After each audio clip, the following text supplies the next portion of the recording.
So always keep in mind that one day, even though you have good security measures in place, you might be breached. And then what? Make sure to have a backup plan and monitor. So you detect early, you can fix early, and go back to a state where business is functioning just fine.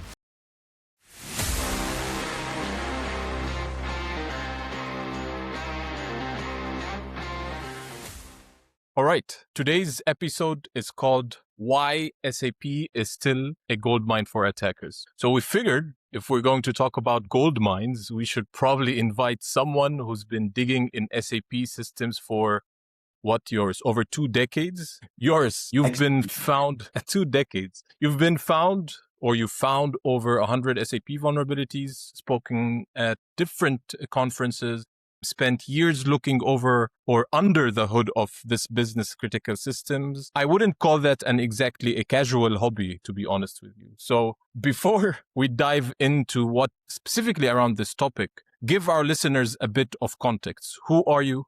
How did you end up making SAP security your playground? Why SAP in general? Yours. Yeah, sure. That's a nice introduction. Thanks, Waseem. And you're right. This is not a regular hobby. Actually, I'm not allowed to talk about it at home. Okay. There are some words I cannot mention because my girlfriend will not allow me to. Okay. Yes, well, let's start with my name anyway. It's Joris van der Vis. I'm working out of the Netherlands. I've been involved indeed in SAP Cybersecurity, with a fancy word nowadays, for 2 decades, and even longer in the world of SAP. I've been a basis consultant for 25 years. Did a nice project for the Ministry of Defense back in 2006. Mm-hmm. And that's basically where, from regular, typical SAP technical stuff, I moved into a security-related side of SAP. Not so much authorizations. There were many people doing that back then. But as we like to say, the other side of the coin, the security coin, more technical cybersecurity. Right. That's where it all started, and that was in 2006. So that is over 2 decades or just barely. And SAP basis and then security started digging deep into this. What did it attract you because of the amount of vulnerabilities you were able to find? What really attracted you towards SAP security or cybersecurity, as you say? Yeah, so that's a good one. So it actually started with a blog post from a guy from Italy, and I don't recall his name, but he's a great guy, posting a lot of technical blogs about SAP.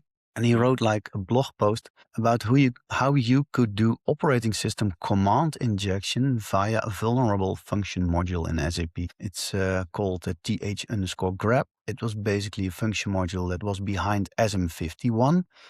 In SAP, you could search the server logs for specific keywords. Yes. But if you enter the keyword and then behind the keyword put a semicolon and whatever operating system command you wanted the system to execute, it would do so. And this guy made a nice blog post about that vulnerability. And that's where it clicked, because man, this is insane. You get so much power if you can do stuff in SAP that you're not allowed to do. It's this huge monolithic enterprise system. It sounds boring to many people, but if you somehow manage to break something and gain unauthorized access to the operating system or all database tables, that feeling is insane. So yeah, that really sparked my interest for security. Well, do you think it's easier to analyze than other enterprise areas when it comes to SAP, or is it harder? Like, you've done this for quite some time, especially looking into and identifying vulnerabilities. Is it easier or harder from your perspective? So I cannot completely compare, because my whole career I've basically spent in the SAP ecosystem. But of course, I do know quite a bit about generic security as well. And I think it is actually harder. Yes, I found, I think, close to 150 zero days in SAP.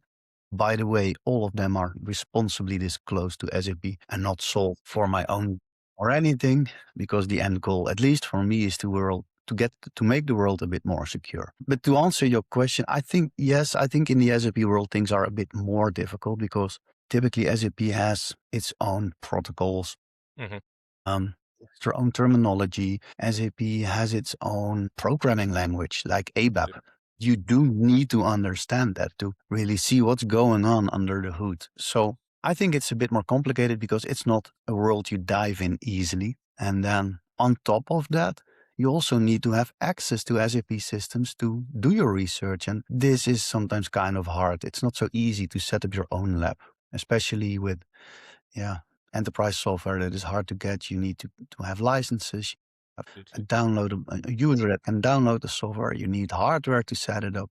It's kind of a high entry level to start doing research there. So let's take this specific point and maybe dig a little bit deeper into this. So don't you think that its complexity is a blessing for organizations or not? As you said, it might be quite difficult, maybe from a research perspective, but if we switch roles and we go to an organization, isn't complexity then a good thing? Because an attacker at the end of the day, I would imagine I've done so many pen tests and I would always go for the easiest thing to do before I jump into complexity, right? I want to achieve a goal based on that objective. So what's your perspective on that? Well, that is a really good question because you might argue that at some level, obscurity is kind of security, right? Mm-hmm. And you're right. I know many pen testers, let's say non-SAP pen testers, right? Mm-hmm. So generic pen testers that know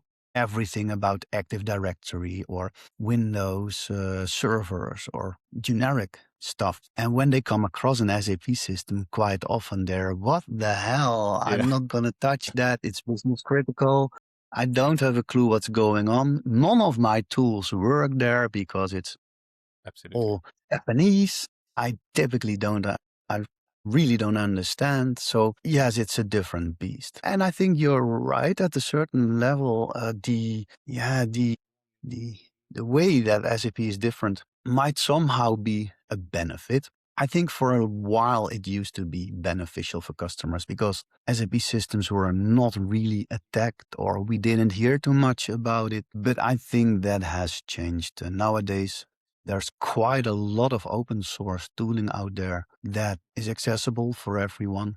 Mm-hmm. Think of OCL Hashcat or John the Ripper that allow you, for example, to brute force password hashes of SAP. But also there's Metasploit modules that can enumerate stuff in SAP. There's like PySAP from Martin Gasho, a really great guy who contributed to the open source world and really reverse engineered the SAP protocols and made that open source.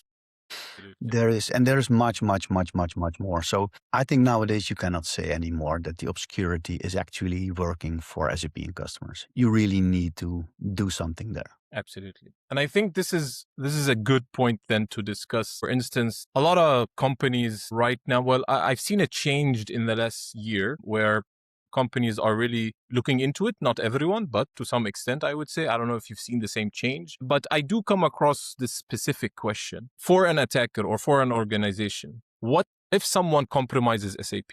What kind of leverage do they realistically gain? As you know, there's so many different SAP applications, or at least that operate business processes. What is the leverage that they gain? So I think it's important for anybody listening who does maybe not understand SAP so much, is that this is a business critical application. And this processes like a lot of data, from financial data to HR data, but also helps the sales or logistics or production facilities running. And I think in one of your previous podcasts, you already showed like the impact of SAP systems on the global economy, right? So I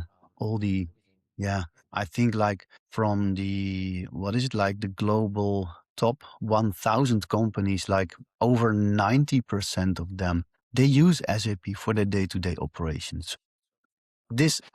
From a consumer perspective, it might not seem interesting or might not seem to influence you, but it does, because like basically the global economy runs on top of SAP systems. So if SAP systems are breached, the impact can be devastating.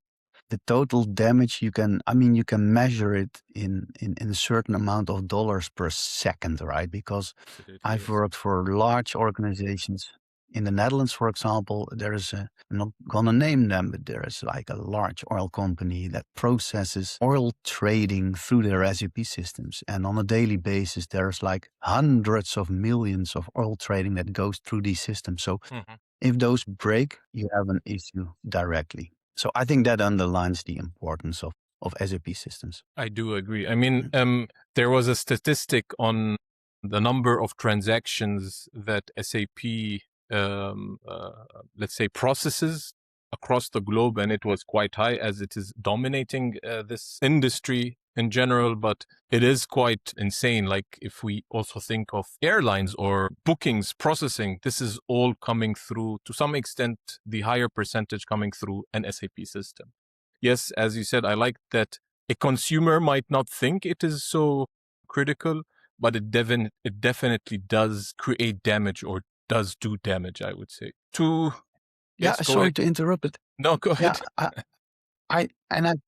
We see this also happen in real life, and not always all breaches surface into the day-to-day news. But I think we all know this example, and I mean there's still a lot of uncertainty about what happened to Jaguar Land Rover. I think we can name that because a lot of the information is already out there, and there were also SAP systems involved. Again, it's not 100% clear, but it seems that nation-state actors were involved that used an SAP vulnerability to also gain access to SAP systems. And the damage there was immense. I think up to like currently 4 billion Great British pound, I think. So, I mean, this can bring a global company to its knees, right? And it's frightening to know that this could have all been started with one vulnerability that was unpatched. And again, not all the details are there yet, but yeah. And I think this is not an exception. And I don't want to spread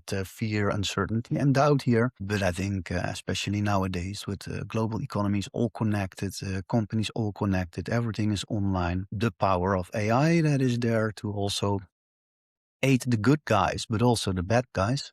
Absolutely. You might want to do something extra to make sure that these systems run in a secure way, or at least you have detection in place. I did really like your previous session, I think, or it was the one before with Maxime, who knew about secure operation centers. He made a statement there, and that was that you should take into account the, let's say, assume breach state of mind, right? It's good to have defense in place, but it's also good to understand you can be breached at any time.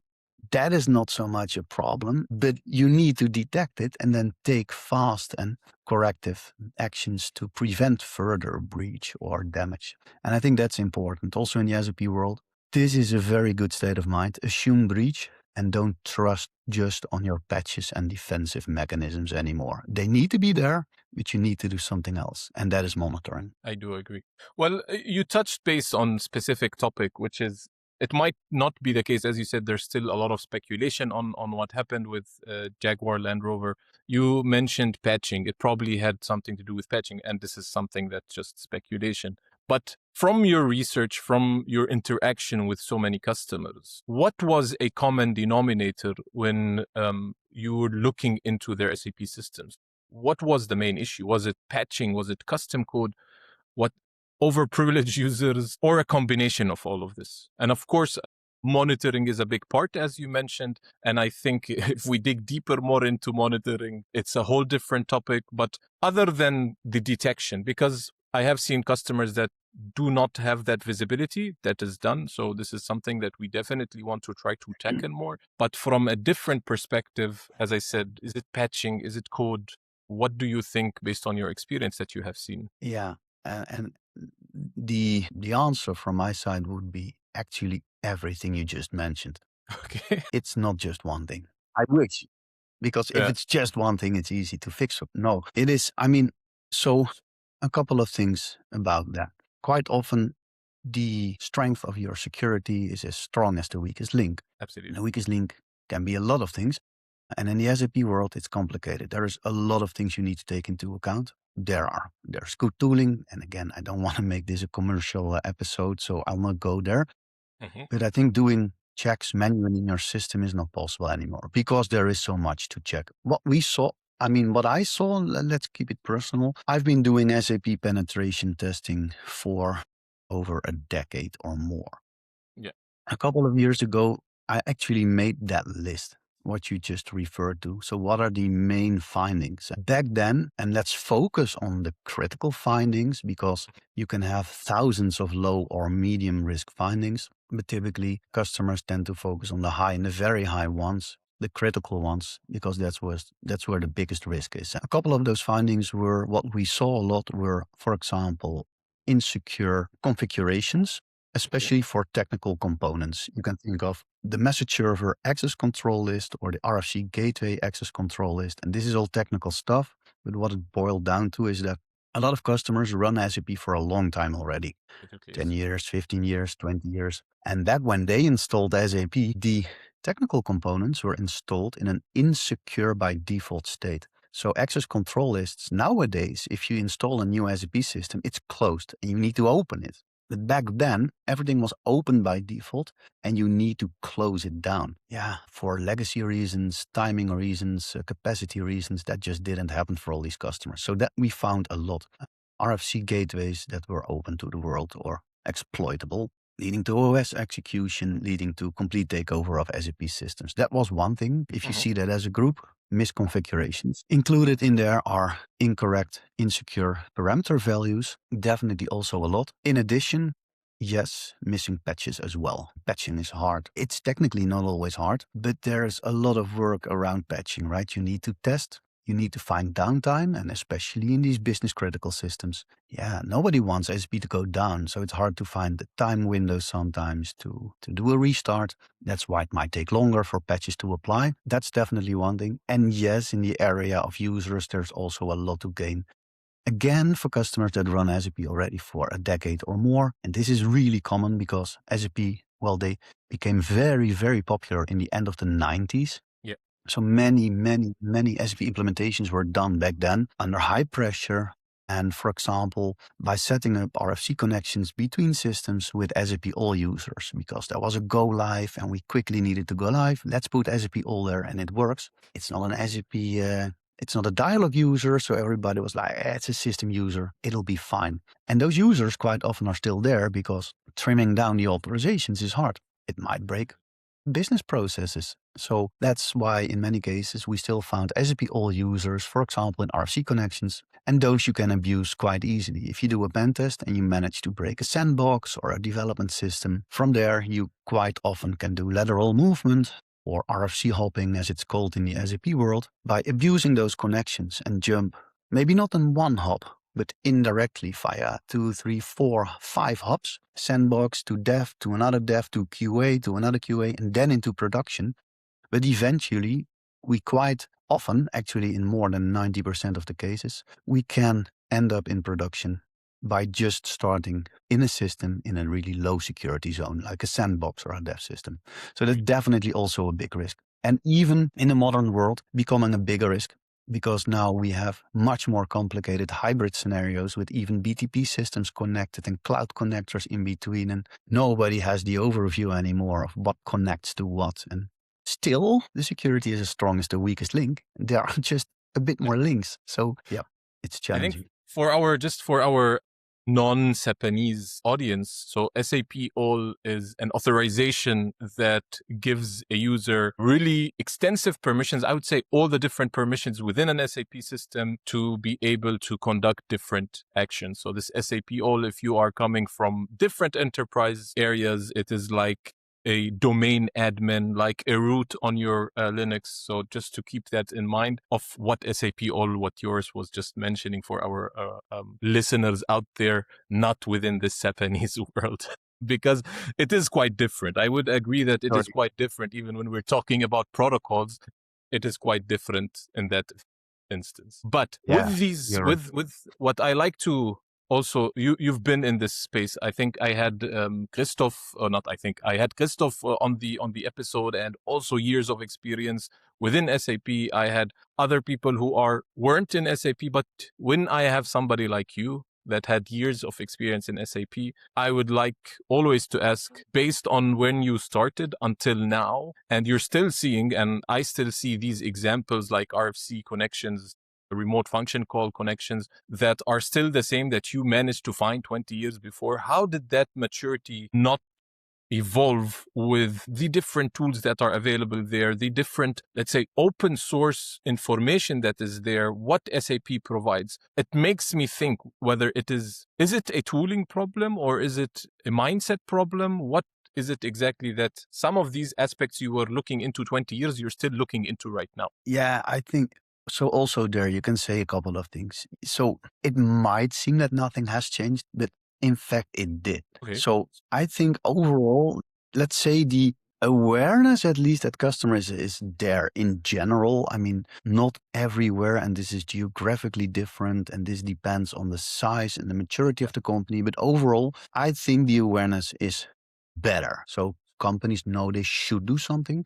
Also, compliancy helps there in certain areas of the world, but that doesn't mean it's automatically fixed if you know you have to do something. And then it comes back indeed, or it comes down to, yes, it's often a lot of work. You need time and people and money, which is not always there unlimited. And yes, there is a technical aspect to it. We mentioned before, SAP systems can be very complex. You need to check a lot of things. So there is a technical component, but also it's sometimes a matter of, let's say, the human factor.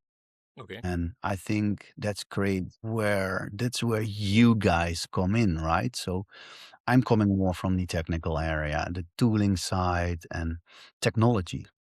You're more from the people side and training people better understand how to work with the technology. A fool with a tool is still a fool, right? And that doesn't sound too nice, but it's actually true. And I think that that's where you guys play a big role in the ecosystem. And that's also something where I think we can put the light on a little bit more. It's not just a technology problem. Definitely not. I do agree. I mean, we have seen, yes, massive technologies. I've seen a customer doing a consulting engagement where there is every single tool that you can imagine in that company.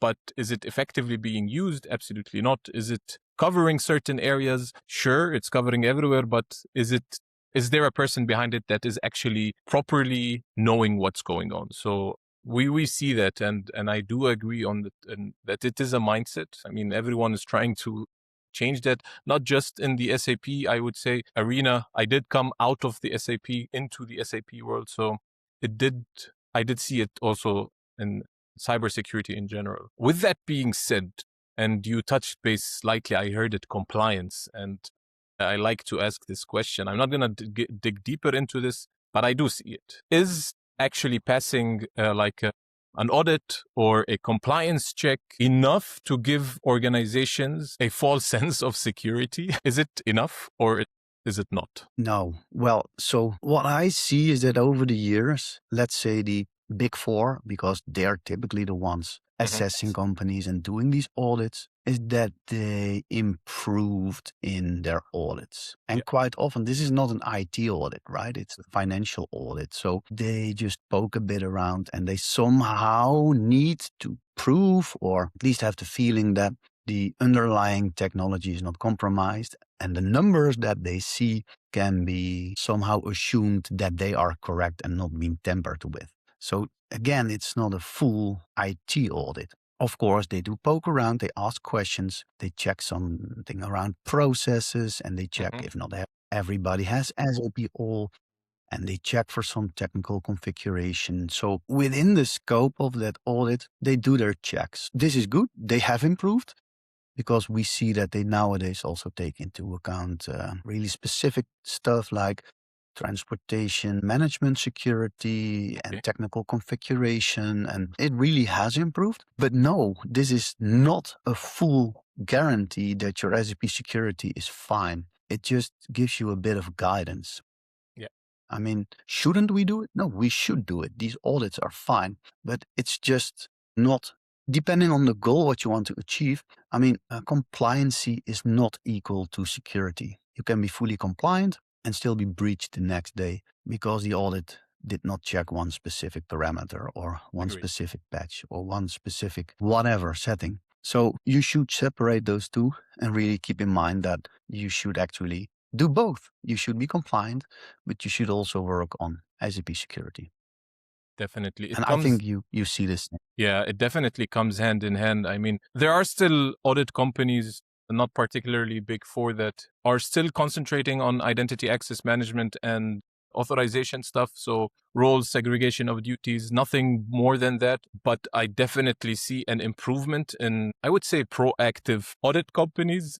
Quite brutal here because they are proactive in terms of starting to look further than a specific checklist that they have between their hands. But I do agree that they do come hand in hand. Sometimes they are the enablers of security topics, to be honest with you. So it's always a good thing to have it hand in hand. And you mentioned previously BTP, you mentioned the cloud. Before I come back to your research, because it's quite impressive, does moving, and maybe it's a myth or not, I usually sometimes try to break this myth, does moving to private cloud, or at least RISE as SAP world knows it, significantly reduce SAP risk?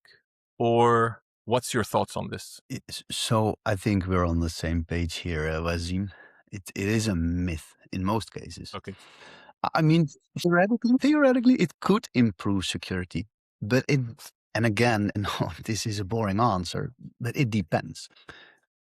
Let's assume you're a new startup. You do a new completely greenfield implementation, and the only thing you're using is BTP or a private cloud solution or whatever, even a public cloud solution. But if that's the only thing you use and nothing else, I'm pretty convinced that that will increase the SAP security because with the whole shared responsibility model, and we shouldn't go into the details there because we don't have the time for that. Yes. But I think SAP actually does a good job.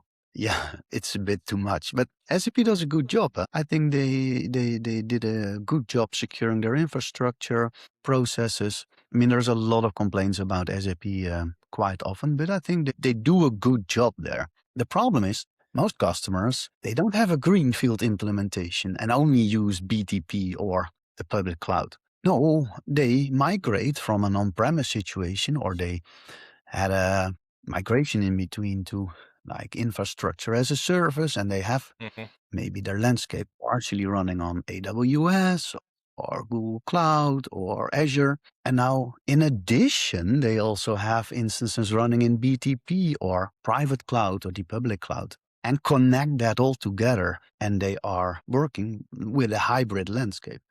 Yeah. And that is where I'd like to challenge that. Yeah, if you somehow add BTP into that mix, your whole SAP security is better. No, it's not. I mean, it's just adding complexity, and overall, in general, complexity doesn't help to do things in a more secure way. So that is, I guess, my view on that. I call it the avocado. I heard it somewhere, but I call it the avocado approach. Green from the outside, but really brown from the inside when it comes to these hybrid environments and landscapes. So That is a good one.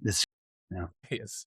So when we are a little bit, I would like to go towards your research a little bit. And when you are looking into vulnerabilities, do you find that you have repeating patterns? Do you see the same classes of weaknesses every year? Or is there a major change from when you started to, let's say, up to this point? I think you did release a few disclosures last month, or was it this month? But what kind of patterns do you see? What classes are the same? Maybe you don't see any patterns. Maybe everything is quite new.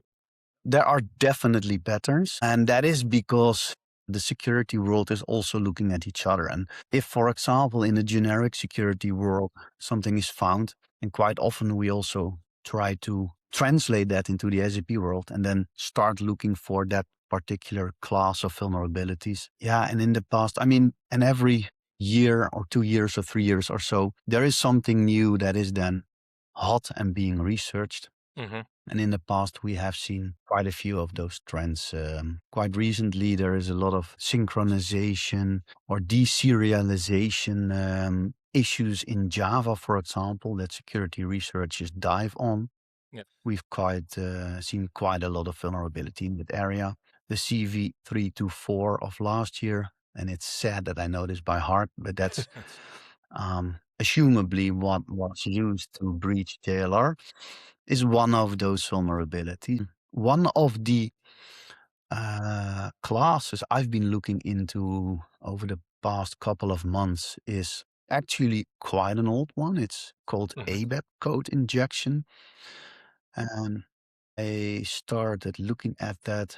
I found, like, I think it was 6 months ago, a vulnerability in a remote enabled function module that is in every S/4HANA system. Yes.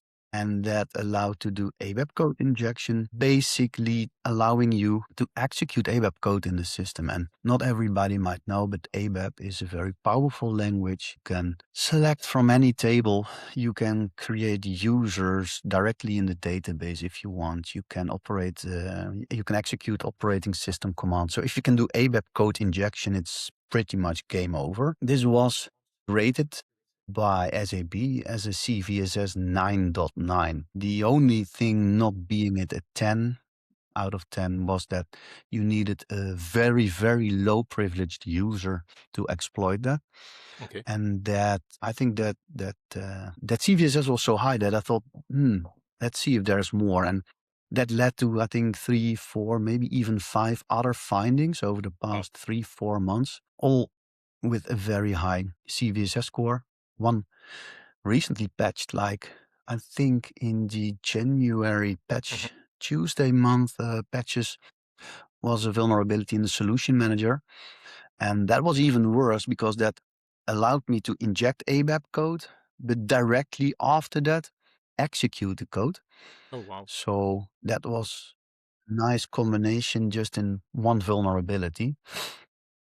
And even though the solution manager is, let's say, listed to be killed, I think end of next year, still a lot of customers use that. I would say that, well, I'm pretty sure over half of the SB users or organizations still use the SB Solution Manager. So this is a class that I've been looking at recently. As a side note, maybe also interesting to mention, I'm doing more and more also with AI nowadays. I'm a traditional researcher. I used to look at the code, do code assessments, but I'm helped a lot lately by AI. And I think that's something, I mean, that's a whole, I think you can have a whole podcast on that topic, but it's insane how fast it goes.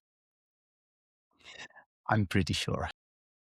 Yes. I mean, spoiler alert, yes. It does make stuff, I would say, faster, to be very honest with you. Stuff that took us, I was talking to one of my colleagues and I was like, stuff that took me a few weeks, 3-4 weeks, 1 month to discover, now it's getting so much easier to do and get out there. So I do agree that the combination on how it works together, of course, maintaining, I don't want to go through there, putting some guardrails and proper observability around it is definitely necessary, but it does help with these areas specifically. And before we start, I would say, yes. Sorry, you wanted to say something, yours. Yeah. So one small addition on AI, because it's not just that it makes things faster, it makes things better.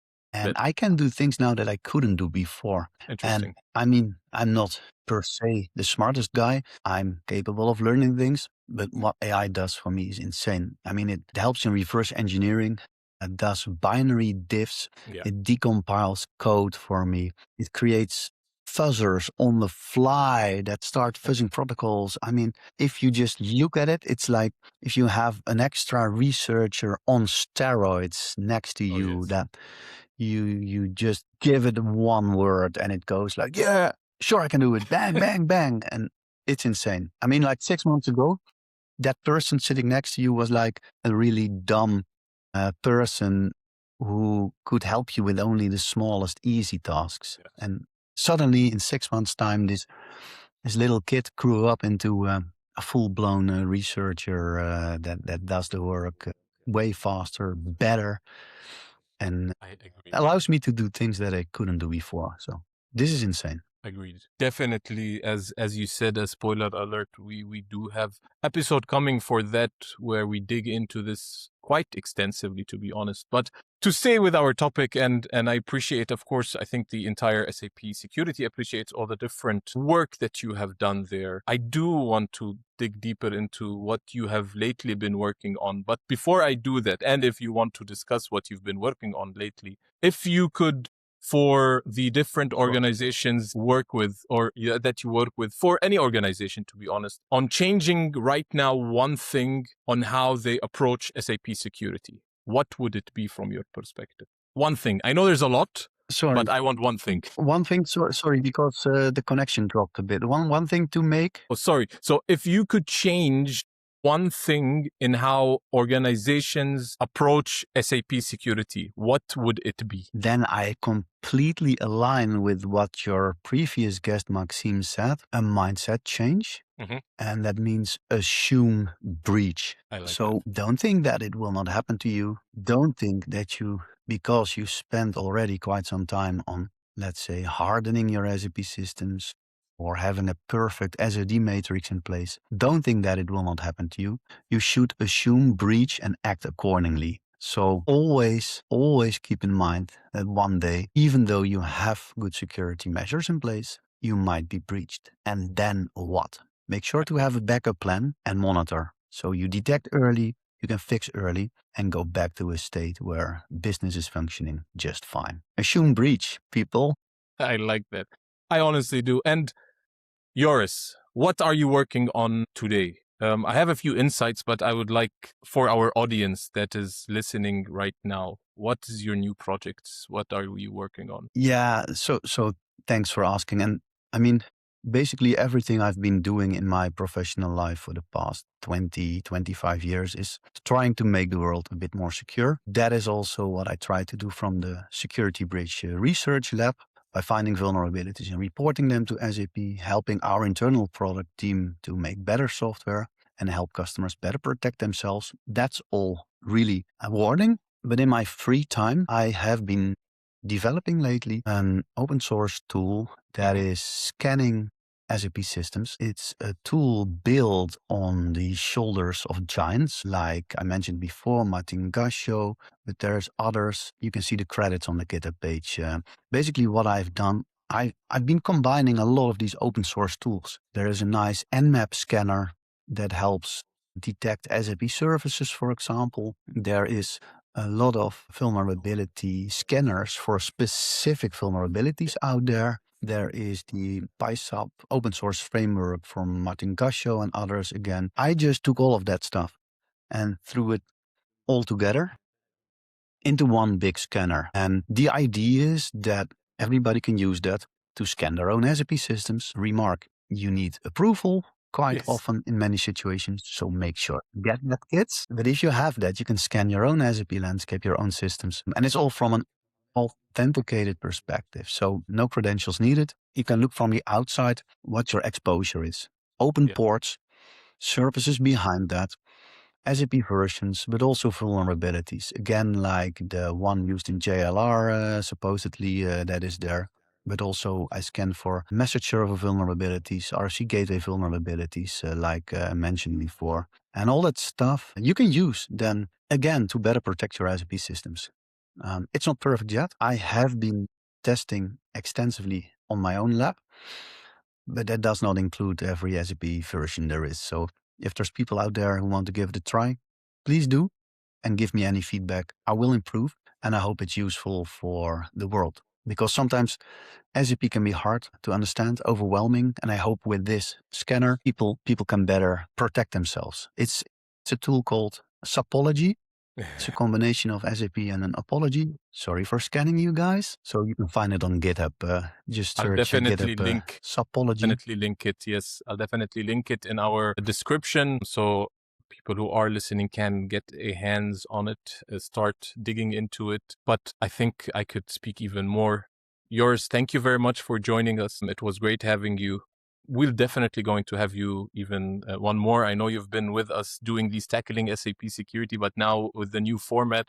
Again, thank you very much, Joris. Happy to help. And it It was completely my pleasure. Thanks, Waseem. And we'll meet again. The SAP world is not that big. So happy to Definitely. see you again. Thanks, guys. Thank you, Joris. That's a wrap.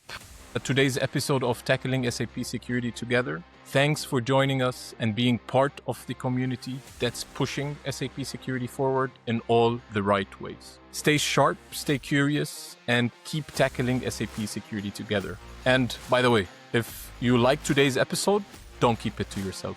Thank you very much. All right.